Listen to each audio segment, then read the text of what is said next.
একটা মানুষ বলতেছে মাদ্রাসার ছাত্ররা শুদ্ধ ভাষায় কথা বলতে পারে না, ওদের ভিতরে কোনো ম্যানার নাই, মানুষের সামনে কীভাবে কথা উপস্থাপনা করতে হবে এটাও তারা জানে না। তো আমি ওই ব্যক্তির উদ্দেশ্যে বলতে চাই যে বাংলাদেশে ধরেন একটা সরকারি প্রতিষ্ঠান বাংলাদেশ মাদ্রাসা বোর্ড, যে দাখিল মাদ্রাসা বলা হয়, তো ওখানে দুইটা সেক্টর থাকে। একটা হচ্ছে যে কেউ আর্টস নেয়, কেউ সায়েন্স নেয়। তো আর্টসের ছাত্রকে যদি আপনি সায়েন্সের প্রশ্ন করেন, সে কিন্তু পারবে না, এটা স্বাভাবিক বিষয়। এটা একটা সামান্য ব্যক্তিও বুঝবে যে একটা আর্টসের ছাত্রকে যদি একটা সায়েন্সের প্রশ্ন করা হয়, সে পারবে না। তো কওমি মাদ্রাসার কিছু নেশাব থাকে। হ্যাঁ, কওমি মাদ্রাসারও কিছু নেশাব আছে।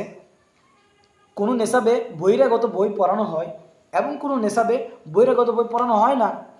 আংশিক কিছু বই পড়ানো হইলেও পরিপূর্ণতভাবে কামেলভাবে একদম ওই বহিরাগত বই পড়ানো হয় না। তো আমাদের কওমি নেশাবেও আপনাদের যেমন বাংলাদেশ মাদ্রাসা বোর্ড রয়েছে, আমাদের কওমি নেশাবেও কয়েকটা বোর্ড রয়েছে। আমরা যদি উত্তরবঙ্গের ভিতরে দেখি তাহলে তানজিম বোর্ড রয়েছে। আবার ঢাকার এদিকে আসি তাহলে দেখব বেফাক বোর্ড রয়েছে। তো সুতরাং প্রত্যেকটা বোর্ডের একটা নিয়ম আছে। তো তানজিম বোর্ডে আংশিক কিছু পড়া থাকলেও বেফাক বোর্ডে তার চেয়ে একটু বেশি থাকে, এটাই স্বাভাবিক। তো সে বলতেছে মাদ্রাসার ছাত্র যদি শুদ্ধ ভাষায় কথাই না বলতে পারে, তাহলে তো সাহিত্যিক হবে কিভাবে? আর যদিও সাহিত্যিক হয়, তার ভিতরে কী মর্মতা আছে?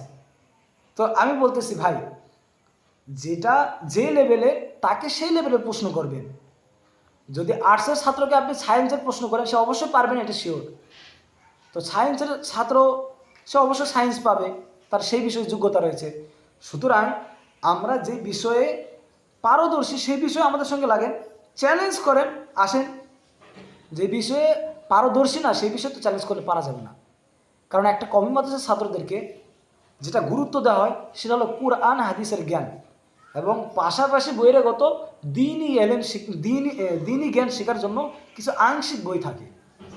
কিন্তু বর্তমান সময়ে মাদ্রাসা যে বোর্ডটা রয়েছে, এই বেফাক বোর্ড বা অন্যান্য বোর্ড, কিছু নেশাব রয়েছে। যেমন আপনি যদি কদিন নেশাবে যান সেখানে পাবেন না, মাদানী নেশাবে আসেন সেখানে পাবেন।